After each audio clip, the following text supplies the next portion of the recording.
Gracias, Señor, una vez más en esta mañana de culto central que nos vas a permitir, Señor, desarrollar un tema muy importante, Señor, de lo que sucedió hace casi 4000 años. Danos a entender las cosas que también se están repitiendo y que van a culminar, Señor, con tu pronta venida.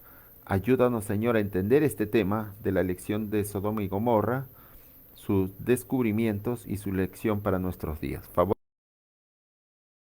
en el nombre de Jesús. Amén. Muy bien, Sodoma y Gomorra, ¿no? Como hemos visto el título. Bueno, acá vamos a presentarles algunos detalles, breves nada más, sobre el descubrimiento arqueológico por Ron Wyatt de Sodoma y Gomorra, tal como ustedes lo están percibiendo ahí. Ese es Sodoma y Gomorra, hermanos, ya destruido. Así, cerca de 4000 años está así, ¿no?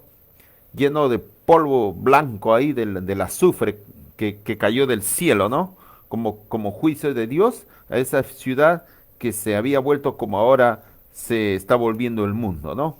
Dice ahí, se han localizado las 5 ciudades de la llanura y la evidencia es asombrosa. Por primera vez en la historia moderna hemos encontrado bolas redondas de azufre o azufre casi puro incrustadas en un área cenicienta cerca del Mar Muerto que muestran claros signos de haber sido estructuras de construcciones antiguas. Ustedes ven ahí, pues esas formaciones no parecen montañas naturales, ¿no?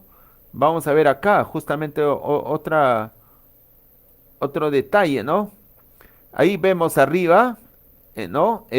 Una especie de un sigurat, de una pirámide, ¿no? Dice, el sigurat se encuentra en medio de ruinas cenicientas en Gomorra, ¿no? En medio de esas cenizas, ¿no? Con un terreno más oscuro en la parte trasera. Letrero del gobierno con puerta intentando mantener los vehículos fuera. Ustedes pueden comparar, por ejemplo, esto lo que está en el fondo, la imagen del fondo, son los cerros naturales, ¿no? Las montañas naturales. En cambio, acá ven de un color más gris, más claro, ¿no? Más blanqueado. Entonces se dan cuenta los dos la diferencia de dos colores, ¿no? De las superficies, ¿no? Oscuro y ahí donde cayó fuego del cielo, donde está el azufre, ¿no? Más blanqueado, ¿no? Vamos a seguir viendo, a ver. Ahí ustedes pueden ver las bolas de azufre de la lluvia que cayó del cielo, ¿no? Estas bolas de azufre son en su mayoría del tamaño de una pelota de golf. Y algunas tienen marcas de quemaduras alrededor, como pueden ver, ¿no? El diccionario Webster dice que azufre, en consecuencia, hemos encontrado la prueba absoluta de que finalmente hemos localizado Sodoma y Gomorra, las ciudades de la llanura. Arriba a la izquierda hay azufre en una cáscara endurecida y quemada que tiene el azufre, ¿no? Sin quemar en su interior. Y al lado hay azufre sin una cáscara quemada, y ustedes lo están percibiendo, tanto a la izquierda a la derecha. La foto de la derecha es una concha o cápsula con azufre sin quemar en su interior. En su superficie hay pequeños cristales que se formaron cuando el azufre estaba ardiendo y estaba en estado líquido, luego se quemó. Así pueden verlo, ¿no? El cascarón como el contenido, ahí, ¿no? Bola de azufre, ¿no? Dentro de un cascarón. Tremendo, ¿no?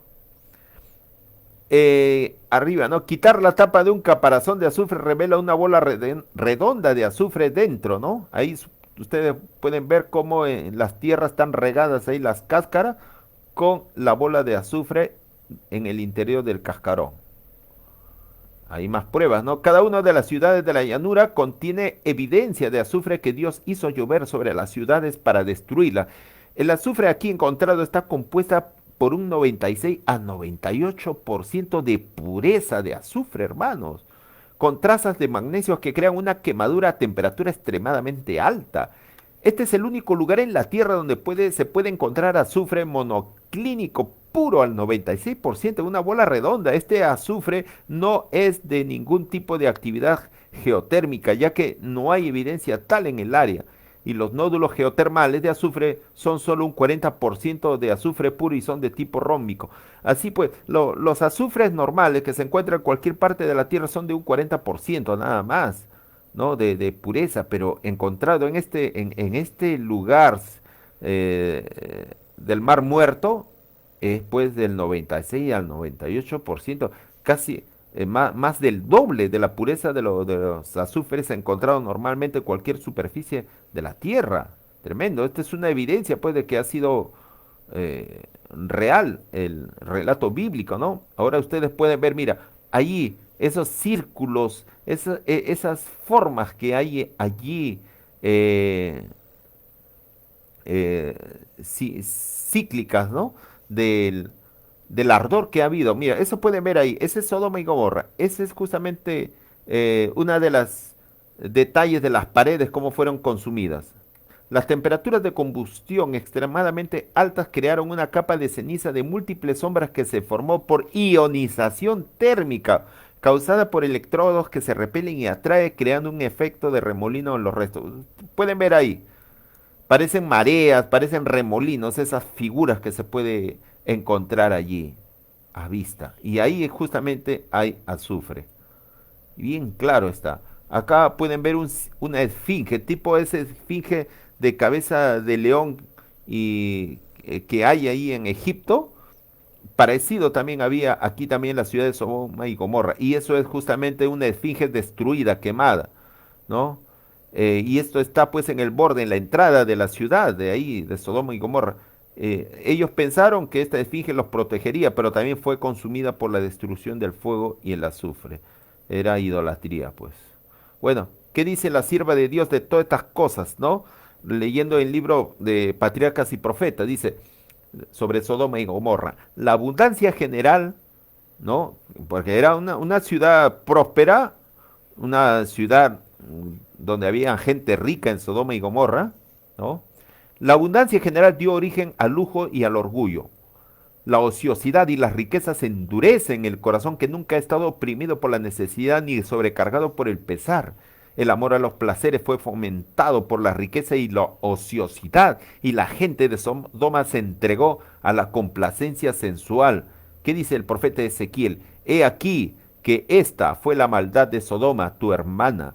Soberbia, hartura de pan y abundancia de ociosidad tuvo ella y sus hijas, y no corroboró la mano del afligido y del menesteroso, y se ensoberbecieron e hicieron abominación delante de Dios, ¿no?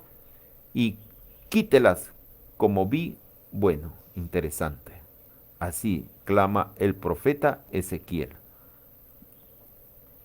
Nada desean los hombres tanto como la riqueza y la ociosidad. Y sin embargo, estas cosas fueron el origen de los pecados que acarrearon la destrucción de las ciudades de la llanura. La vida inútil y ociosa de sus habitantes los hizo víctimas de las tentaciones de Satanás. Desfiguraron la imagen de Dios y se hicieron más satánicos que divinos. Es una tristeza que a veces los abundantes feriados que existen durante el año, acá en el Perú y en el mundo le llaman, no, visitas turísticas. Pero qué cosa, esa es la complacencia sensual que existe. Se llenan pues de, de disipación a una vida libertina, a todo eso. Y esas mismas características de Sodoma es la que existe hoy. La ociosidad es la mayor maldición que puede caer sobre el hombre, porque la siguen el vicio y el crimen. Debilita la mente, pervierte el entendimiento y el alma. Satanás está al acecho, pronto para destruir a los imprudentes cuya ociosidad le da ocasión de acercarse a ellos bajo cualquier disfraz atractivo. Nunca tiene más éxito que cuando se aproxima a los hombres en sus horas ociosas. Así es, los bacanales, las fiestas, las discotecas, las piscinas con espectáculos, todas esas cosas se entregan a ese vicio y dejan a un Dios, a Jesús, de lado. Y nada les importa el pronto juicio venidero y su segunda venida. Se dedican a los afanes y a las ociosidades y a los placeres sensuales. Reinaban en Sodoma el alboroto y el júbilo, los festines y las borracheras, los más viles y más brutales pasiones imperaban desenfrenadas. Los habitantes desafiaban públicamente a Dios y a su ley y encontraban deleite en los actos de violencia, aunque tenían ante sí el ejemplo del mundo antediluviano y sabían cómo se había manifestado la ira de Dios en su destrucción. ¿Por qué? Porque tenían ahí el arca de Noé, tenían ahí en el monte de Ararat, así que no ignoraban de eso, de estos hechos. Si más o menos entre la destrucción del diluvio hasta el tiempo de Sodoma y Gomorra transcurrieron aproximadamente menos de 500 años. Ah, menos de 500 años había pasado. Entonces tenían un claro conocimiento fresco de lo que había sucedido con el diluvio, ¿no? Y tuvieron tiempo de conocer a Sem, porque Sem vivió 500 años después del diluvio. Y hasta Abraham pudo, pudo estar en las rodillas de Sem, cuando era pequeño. O sea, sí conocían la historia, pero dieron la espalda, poco le importaron. Entonces, y sabían, aunque tenían ante sí el ejemplo del mundo antediluviano y sabían cómo se había manifestado la ira de Dios en su destrucción, y sin embargo seguían la misma conducta impía. Así es, hermano. Entonces, cuando Lot se trasladó a Sodoma, ¿no? Lot fue el sobrino de Abraham, ¿no? Él escogió ir allá a morar en esa ciudad, ¿no? Pero cuando Lot se trasladó recién a Sodoma, la corrupción todavía no se había generalizado y Dios en su misericordia permitió que brillasen rayos de luz en medio de las tinieblas morales, ¿no? Y la palabra de Dios lo llamaba a Lot, lo llamó como el justo Lot, ¿no? El justo Lot. Porque aún estando en esa ciudad, predicaba el mensaje. Mencionaba que Abraham era su tío y Abraham era muy respetado. Pero bueno, Dios por medio de Lot llevó luz allá, aunque no fue la voluntad de Dios de que Lot se trasladase a vivir en la ciudad, ¿no? Cuando Abraham libró a los cautivos de los elamitas, ¿no? La atención del pueblo fue atraída a la verdadera fe. Abraham no era desconocido para los habitantes de Sodoma y su veneración del Dios invisible había sido para ellos objeto de ridículo. Pero su victoria sobre fuerzas muy superiores y su magnánima disposición acerca de los prisioneros y del botín despertaron la admiración y el asombro. Mientras alababan su habilidad y valentía de Abraham, ¿no? Los sodomitas, nadie pudo evitar la convicción de que un poder divino le había dado la victoria y su espíritu noble de Abraham y desinteresado tan extraño para los egoístas habitantes de Sodoma fue otra prueba de la superioridad de la religión de Abraham, ¿no? A la que honró por su valor y fidelidad. Ustedes deben recordarse cuando los sodomitas fueron invadidos por unas tribus bárbaras de dicho lugar, ¿no? Tomaron a Lot como cautivo a todos sus bienes y su familia, pero simplemente Abraham con sus criados, que eran mínimo en cantidad, fueron y destruyeron pues a los habitantes, ¿no? A los invasores, ¿no? A pesar que eran fuerza superior como ellos, entonces los sodomitas quedaron libres, ¿no? Habían quedado cautivos. Entre ellos justamente Lot también fue liberado. Y con justo derecho Abraham hubiese tomado todo el botín que había obtenido mediante esa victoria en esas batallas, pero no, él dijo, no, cada uno regrese a su lugar, yo no voy a tomar nada, ¿no? Entonces, de esa forma justamente los sodomitas quedaron pues impresionados, ¿no? De su sencillez, a pesar que tenía todo el derecho de recoger el botín, ¿no? Es interesante, ¿no? Cómo sucedió en aquel tiempo, ¿no? Melquisedec, al bendecir a Abraham, había reconocido a Jehová como la fuente de su poder y como autor de la victoria. Bendito sea Abraham del Dios Altísimo, poseedor de los cielos y de la tierra, y bendito sea el Dios alto que entregó tus enemigos en tu mano. Dios estaba hablando a aquel pueblo por su providencia, pero el último rayo de luz fue rechazado como todos los anteriores. En esta ocasión justamente Abraham le dio los diezmos a Melquisedec, ¿no? En esa ocasión, ¿no? También los sodomitas pudieron ver justamente aquel testimonio de Abraham, ¿no? Vamos acá, ya yendo justamente al punto, ¿no? De la destrucción de Sodoma, ¿no? Y ahora se acercaba la última noche de Sodoma. Las nubes de la venganza proyectaban ya sus sombras sobre la ciudad condenada, pero los hombres no las percibieron. Mientras se acercaban los ángeles con su misión destructora, los hombres soñaban con prosperidad y placer. El último día fue como todos los demás que había llegado y desaparecido. La noche se cerró sobre una escena de hermosura y seguridad. Los rayos del sol poniente inundaron un panorama de incomparable belleza. La frescura del atardecer había atraído fuera de las casas a los habitantes de la ciudad, ¿no? Y las muchedumbres amantes del placer se paseaban gozando de aquel momento. Así es, así se creyeron seguros, ¿no? A la caída de la tarde, como pueden ver en la imagen, dos forasteros se acercaron a la puerta de la ciudad. Parecían viajeros que venían a pasar allí la noche. Nadie pudo reconocer en estos humildes caminantes a los poderosos ángeles, a los poderosos heraldos del juicio divino. Y poco pensaba la alegre e indiferente muchedumbre que en su trato con estos mensajeros celestiales esa misma noche colmaría la culpabilidad que condenaba a su orgullosa ciudad.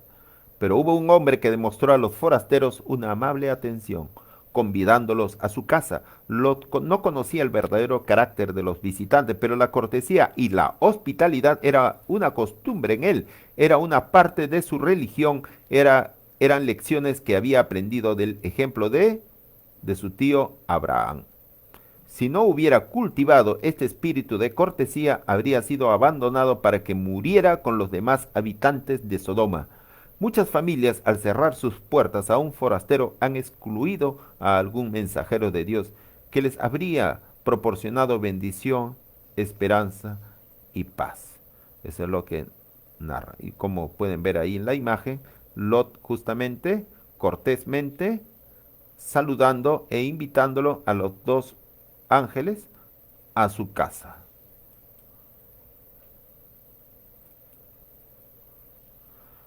Conociendo Lot el maltrato a que los forasteros estarían expuestos en Sodoma, consideró deber suyo protegerlos, ofreciéndoles hospedaje en su propia casa.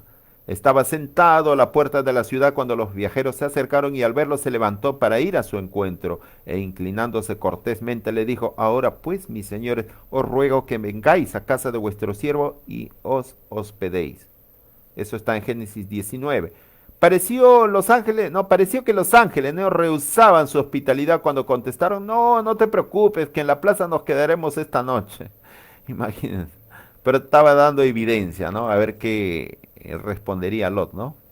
La intención de esta contestación era doble, probar la sinceridad de Lot y también aparentar que ignoraban el carácter de los habitantes de Sodoma, como si supusieran que había seguridad en quedarse en la calle a dormirse durante la noche. Entonces su contestación hizo que Lot se sintiera mucho más preocupado y más decidido a no dejarles a merced del populacho o de los delincuentes, ¿no? Nuevamente repitió su invitación hasta que se dieron, ¿no? Y le acompañaron a su casa. Interesante. Lot había esperado ocultar su intención a los ociosos que estaban en la puerta. O sea, de todas maneras se ganaron, vieron, ¿no? Llevando a los forasteros a su casa mediante un rodeo, pero la vacilación y tardanza de estos, ¿no? Y como que los ángeles también, ¿no? Hicieron de que se tardara un poco para que lo vieran, ¿no? Los sodomitas, ¿no? Entonces, así como las instancias de Lot dieron tiempo a que los observaran, y antes de que se acostaran aquella noche, una muchedumbre desenfrenada se reunió alrededor de la casa. Era una inmensa multitud de jóvenes y ancianos, todos igualmente enardecidos por las más bajas pasiones. Estaban, como se dice, pues, con ganas esos sodomitas, ¿no? Homosexuales, ¿no? Querían violar a estos dos mensajeros, ¿no? Que nos ignoraban que eran ángeles.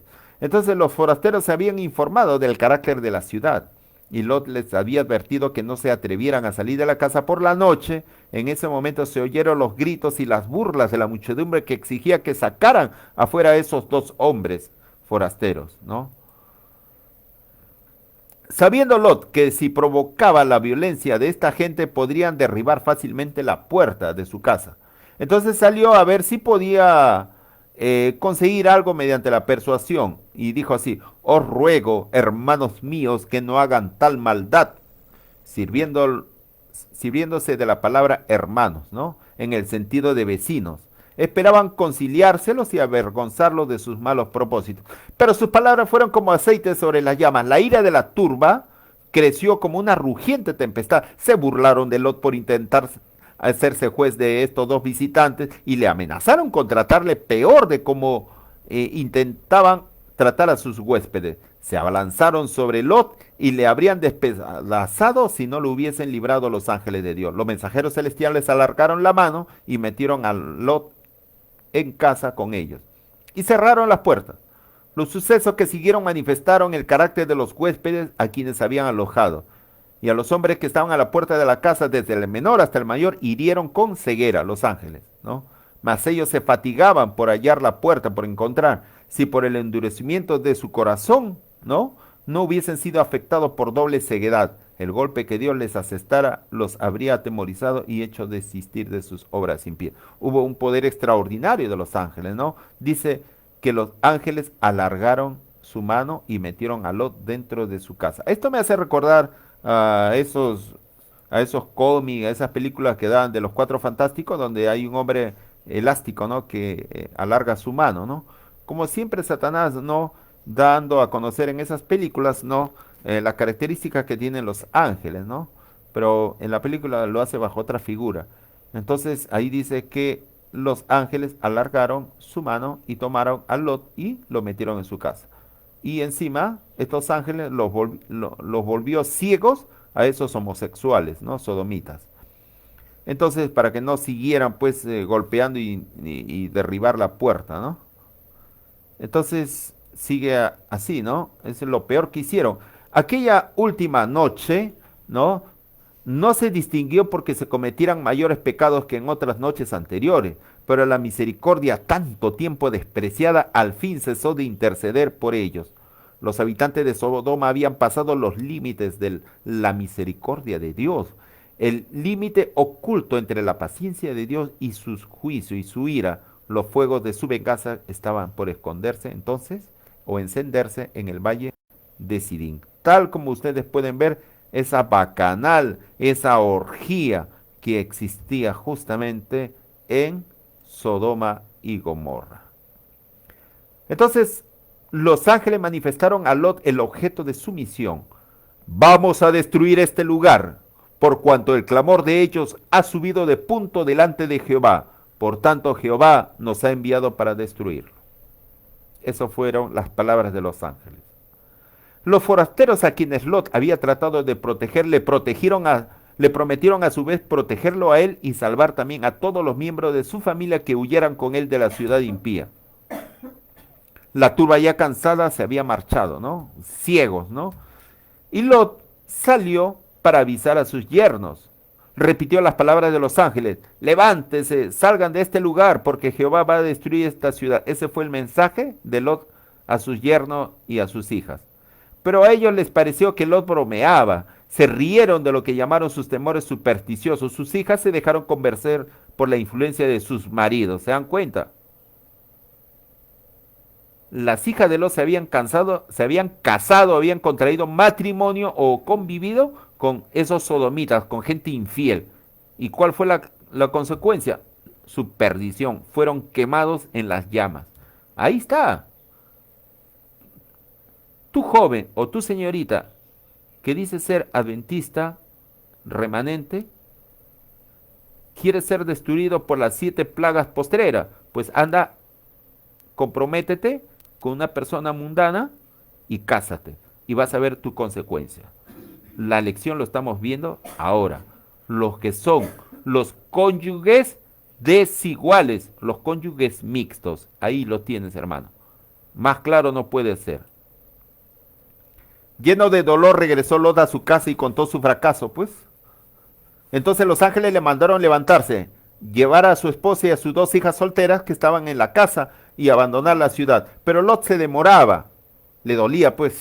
¿A quién no le va a doler que sus hijas o sus hijos rechacen, ¿no? O que tengan que morir? Por eso que se demoraba. Aunque diariamente se afligía al presenciar actos de violencia, no tenía un verdadero concepto de la abominable iniquidad y la depravación que se practicaban en esa vil ciudad. Lot no comprendía la terrible necesidad de que los juicios de Dios reprimiesen el pecado de una vez. Entonces algunos de sus cercanos se aferraban a Sodoma, que eran sus hijas, ¿no? Y su esposa se negaba a marcharse sin ellos. A Lot le parecía insoportable la idea de dejar a los que más quería en la tierra, pues era su familia. Le apenaba abandonar su suntuosa morada y la riqueza adquirida con el trabajo de toda su vida para salir como un pobre peregrino. Entonces, aturdido por el dolor, se demoraba y no podía marcharse. Si no hubiese sido por los ángeles de Dios, todos habrían muerto en la ruina de Sodoma. Los mensajeros celestiales agarraron de la mano a Lot y a su mujer y sus hijas y los llevaron fuera de la ciudad. O sea, de tal manera que los ángeles les tuvo que agarrar a la fuerza la mano de Lot y sus hijas para apurarlos a que salgan de la ciudad condenada. Tanto la misericordia de Dios, tanto es el aferramiento a las cosas del mundo, a tu carro, a tu casa, todo eso, hermano. Por eso que el Señor ahora justamente nos está recomendando salir de la ciudad, porque todas las ciudades del mundo se están volviendo como Sodoma y Gomorra, hermano. Allí lo dejaron los ángeles entonces, ¿no? Fuera de la ciudad, ¿no?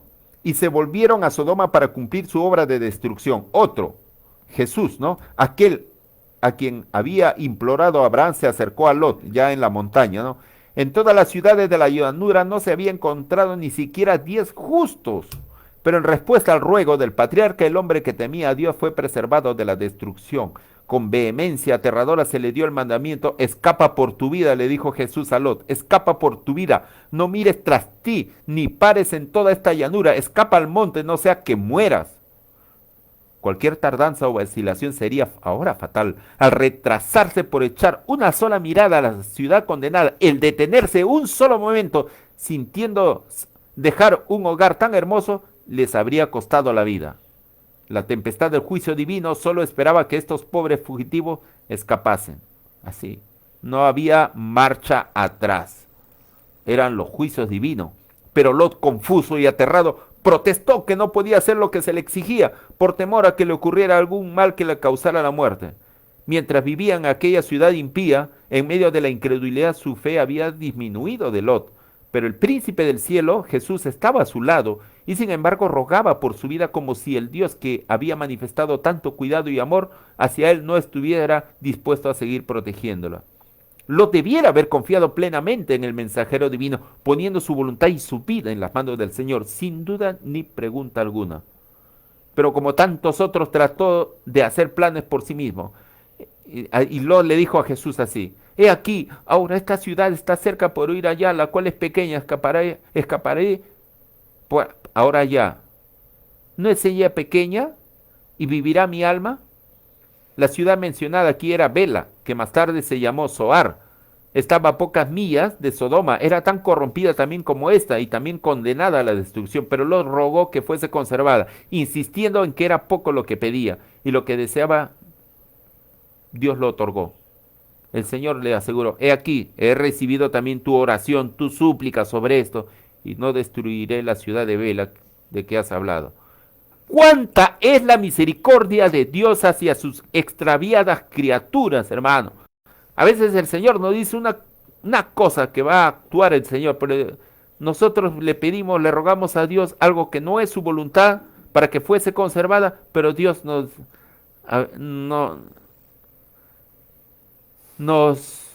da una respuesta positiva, pero no es la voluntad de Dios, pero lo hace porque nos ama, ¿no? ¿Cuántas veces entonces reclamamos a Dios? Así es, hermanos. Dios tanto nos comprende, hermano.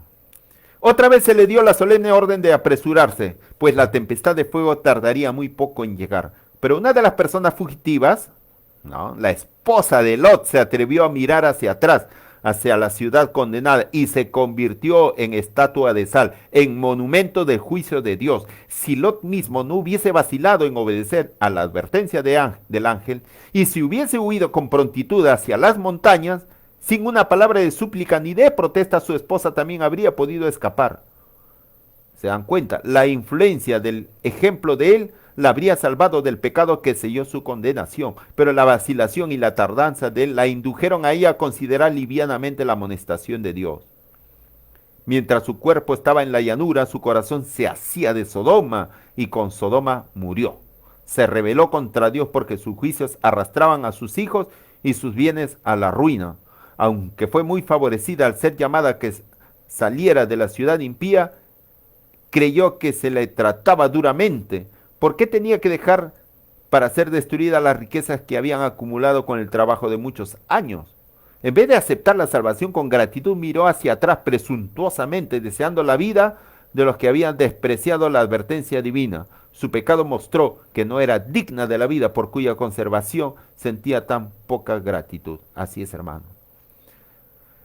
A veces tanto amamos a este mundo y a las porquerías de las riquezas, de los bienes materiales, y tenemos en poco el don gratuito de la vida eterna que justamente Dios nos está ofreciendo en Cristo Jesús. Pues tanto amamos a este mundo, pues con este mundo nos quedaremos, hermanos. Así, calatos, desnudos y peor que eso, quemados, hermanos, en el fuego eterno. Tenemos que escuchar la advertencia divina, hermanos. Tremendo. Debiéramos guardarnos de tratar tan ligeramente las benignas medidas que Dios toma para nuestra salvación. Hay cristianos que dicen, no me interesa ser salvo si mi esposa y mis hijos no se salvan conmigo. Así dicen. Les parece que sin la presencia de los que les son tan queridos, el cielo no sería el cielo para ellos. Pero al albergar tales sentimientos, tienen un concepto justo de su propia relación con Dios. En vista de su gran bondad y misericordia hacia ellos, han olvidado que están obligados por los lazos más fuertes del amor, del honor y de la fidelidad a servir a su Creador y Salvador. Las invitaciones de la misericordia se dirigen a todos, y porque nuestros amigos rechazan el implorante amor del Salvador, ¿hemos nosotros de apartarnos también? La salvación del alma es preciosa, hermano. Tenemos que amarnos a nosotros mismos, hermano, nuestra salvación. Cristo pagó un precio infinito por nuestra salvación, y porque otros la desechen, lo rechacen, ninguna persona que aprecie el valor de este gran sacrificio o el valor del alma despreciará la misericordia de Dios. El mismo hecho de que otros no reconozcan los justos requerimientos de Dios debiera incitarnos a honrar al Creador con más diligencia, a orar por ellos, hermanos, a inducir a todos los que alcancen nuestra influencia a aceptar su amor. Hermano, la salvación es personal. Si mi mamá o mi papá no quiere saber nada del Señor, de su salvación, ¿yo también voy a seguir su mal ejemplo? No. La salvación es personal, hermanos.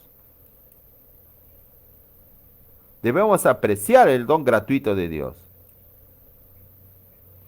El sol salía sobre la tierra, pues esto ya es el amanecer, ¿ya? Después ya de lo que había ocurrido en la noche anterior con los ángeles, la turba enfurecida, todo eso, ¿no?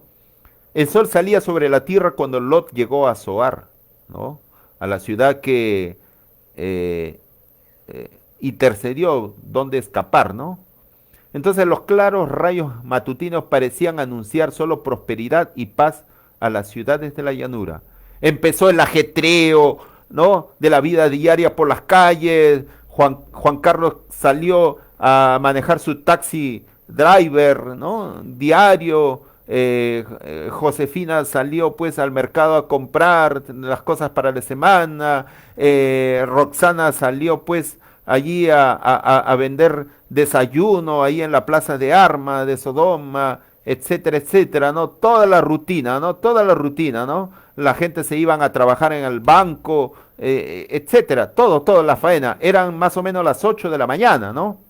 Entonces empezó el ajetreo de la vida diaria por las calles. Los hombres iban por sus distintos caminos, a su negocio o a los placeres del día. Otros no se iban a trabajar, sino otros se iban al bar, a la cantina a tomar su cerveza cristal, su pilsen Callao. Entonces, los yernos de Lot se burlaban de los temores y advertencias del caduco anciano. Decían, mira, son las 8 de la mañana, estoy tomando mi cerveza, mira, el sol está maravilloso, está tranquilo. Más tarde voy a ver a un terreno para comprarlo justamente en $5,000 y ahí voy a construir mi departamento mis 5 departamentos para poder alquilarlo a $1,000 mensual y ganar mucho dinero, haciendo todas esas cosas, ¿no?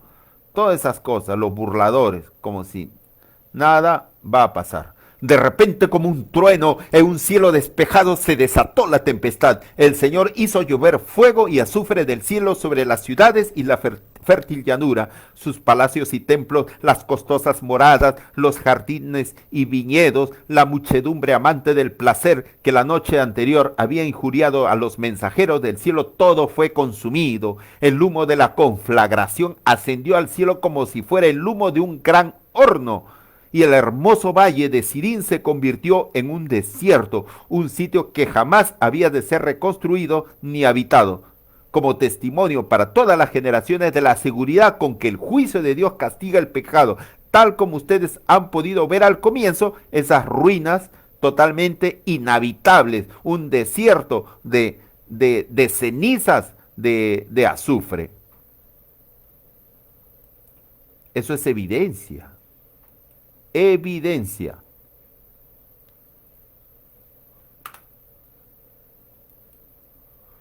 Las llamas que consumieron las ciudades de la llanura transmiten hasta nuestros días la luz de su advertencia. Se nos enseña la temible y solemne lección de que mientras la misericordia de Dios tiene mucha paciencia con el transgresor, con el pecador, hay un límite más allá del cual los hombres no pueden seguir en sus pecados. Cuando se llega a ese límite, se retira el ofrecimiento de la gracia, el tiempo de gracia, y comienza la ejecución del juicio. Así es, hermanos. No todo es color de rosa para los pecadores, los que andan en el mal camino. El Salvador, Cristo, ¿no? El Redentor del mundo declara que hay pecados mayores que aquellos por los cuales fueron destruidas Sodoma y Gomorra. Los que oyen la invitación del Evangelio que llama a los pecadores al arrepentimiento y no hacen caso de ella son más culpables ante Dios que los habitantes del valle de Sirín.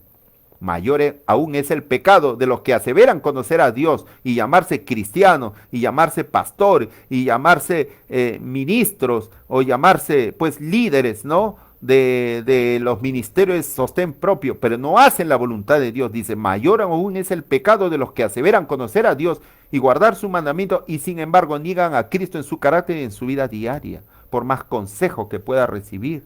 Entonces, de acuerdo con lo indicado por el Salvador, la suerte de Sodoma es una solemne advertencia, no meramente para los que son culpables de pecados manifiestos, sino para todos aquellos que están jugando con la luz y los privilegios que vienen del cielo, hermano. Qué buenas vacaciones se toman otros de turismo, pastores, hermanos. Yo he visto fotos de pastores que están ahí en las pirámides de Egipto haciendo turismo, pastores que van a las murallas de Jerusalén a rezar, hermano.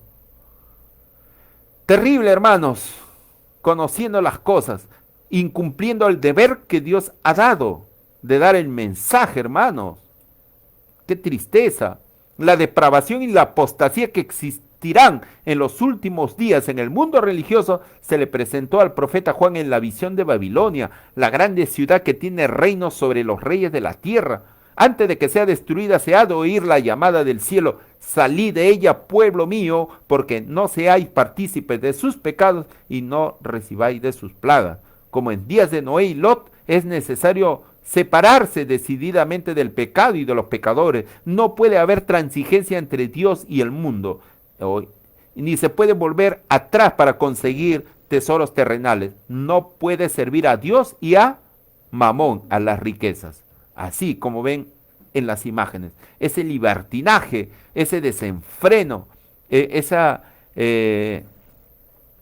depravación que existe, hermano, en la sociedad, y en el cual el papado le ha dado luz verde al matrimonio homosexual, hermano, y dícese que es todavía el representante de Cristo, de Dios en la tierra. Terrible. Como uno que se llama justamente apóstol de Jesucristo pueda permitir y dar licencia a esta foto que ustedes están viendo, hermano. Qué triste. Todo el mundo se está convirtiendo. Como los habitantes del Valle de Sidín, la gente sueña ahora con prosperidad y paz y seguridad, pero palabra de Dios dice, escapa por tu vida. Es la advertencia de los ángeles de Dios. Pero se oyen otras voces que dicen, no, no, no, no os inquietéis, no hay nada que temer. Así dicen, no lo escuchen a esos disidentes, no lo escuchen a esos alarmistas, no lo escuchen a esos reformistas. No, no, no, no, no, no se inquieten, no hay nada que temer. Así dicen los pastores, los falsos pastores.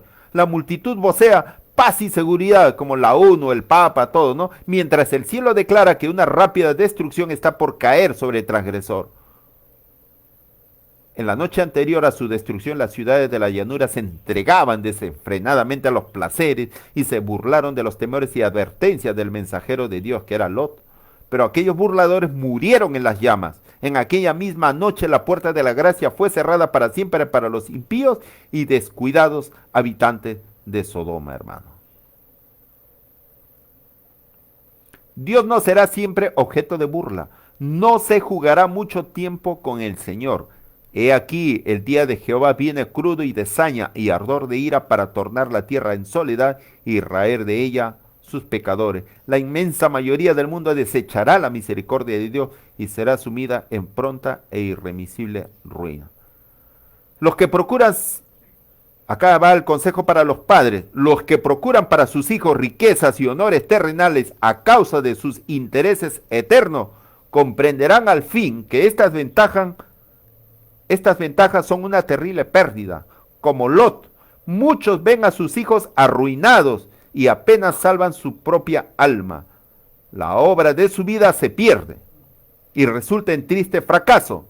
Si hubiesen ejercido verdadera sabiduría, sus hijos habrían tenido menos prosperidad mundana, pero tendrían en cambio seguro derecho a la herencia inmortal, hermano. Eso es lo que muchos padres adventistas cristianos cometen errores, lo mandan a sus hijos a universidades mundanas, hermanos, donde se practica justamente el ateísmo, el materialismo, el humanismo, y se van por caminos torcidos, por querer que tengan un título o un doctorado o así, pensar hacer de esta vida terrenal una vida de 20, 30, 40, 50, 100 años más. Y como que Cristo nunca va a venir por segunda vez. Así se les enseña. A los hijos hay que estar aconsejándolos constantemente. Vivir cada día como si fuese el último día que hemos de vivir en la tierra. Consigan lo que consigan. Primero es Dios, hermanos. Así es, hermanos. Así es como la historia va justamente terminando, ¿no? La herencia que Dios prometió a su pueblo no está en este mundo, hermanos. Abraham no tuvo posesión en la tierra, ni aun para sentar un pie, a pesar que Abraham poseía grandes riquezas y las empleaba en honor de Dios y para el bien de sus prójimos, pero no consideraba este mundo como su hogar, hermano. Él enseñaba, él impartía, enseñaba el evangelio a sus criados, a sus sirvientes, les enseñaba el evangelio. Abraham enseñaba a sus sobrinos, los capacitaba sobre el plan de salvación de Cristo, mediante justamente haciendo esos altares, construyendo esos altares, haciendo sacrificios. Les decía que dentro de 2000 años un redentor iba a venir para morir por el pecado de todo el mundo. Les daba esas lecciones, es interesante. Entonces, a pesar que tenía riqueza, lo empleaba esa riqueza justamente para dar el evangelio, el plan de la salvación, el plan del redentor. Es interesante. Entonces, así debemos seguir el ejemplo, ¿no? Entonces, el Señor le había ordenado que abandonara a sus compatriotas idólatras. Está hablando de Abraham, cuando le dijo, sal de tu ciudad y de tu parentela y te llevaré a una tierra que te mostraré, ¿no? Entonces salió de Ur de los Caldeos, ¿no?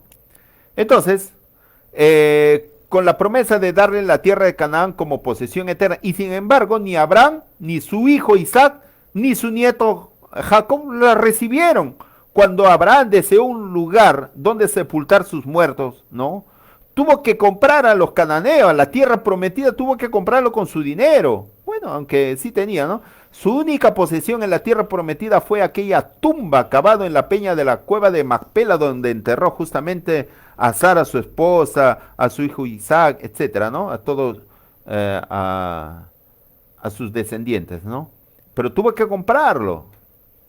Entonces, Abraham, como dice Pablo, ansiaba una patria mejor, la celestial, la cual Dios es su constructor. Como ustedes pueden ver ahí, la belleza de la Nueva Jerusalén. Eso es lo que soñaba Abraham, hermano. Tenía fe, obró por fe y murió en el Señor. ¿Y cómo terminó Lot? Con todo lo que amaba, las riquezas terrenales. Lo perdió todo, perdió hasta a su esposa y a muchos de sus hijas. ¿Ah? Y después que había huido a una montaña, después que había sucedido, ¿qué pasó? Sus dos hijas lo emborracharon a su padre Lot y se acostaron esa noche, tuvieron relaciones sexuales y salieron justamente producto de ese incesto, ¿no? Eh, eh, dos hijos que fueron dos grandes naciones que después luchaban contra el pueblo de Dios, el pueblo de los amonitas y los moabitas. Tremendo fueron las cosas, hermano. Por eso que siempre hay que hacer la voluntad de Dios, hermano. Muy bien. Esta es la historia que he querido traerles, hermanos. Les deseo unas bendiciones para usted y su familia y que estas lecciones, hermanos, que nos sirvan para poder, Señor, hermanos, tomar buenas decisiones en esta corta década que nos queda para la venida de Cristo, hermano. No juguemos con Dios y hagamos su voluntad. Vamos a terminar con una oración. Gracias, querido Padre eterno, por estas lecciones que hemos aprendido y ayúdanos a seguir adelante, Señor, haciendo tu voluntad, las cosas que tú ordenas, Señor, y llevar tu mensaje, Señor. Todo este mundo se ha vuelto como las ciudades de la llanura, donde se practica todo tipo de vicio. Y nosotros hemos de ser luces en medio de las tinieblas. Ayúdanos con tu Santo Espíritu a seguir adelante. Todos estos favores, Señor, te los suplicamos con la ayuda divina, y gracias a los méritos de nuestro Salvador Jesús. Amén. Un feliz día sábado para todos ustedes y Dios lo bendiga. Conmigo será hasta la tarde.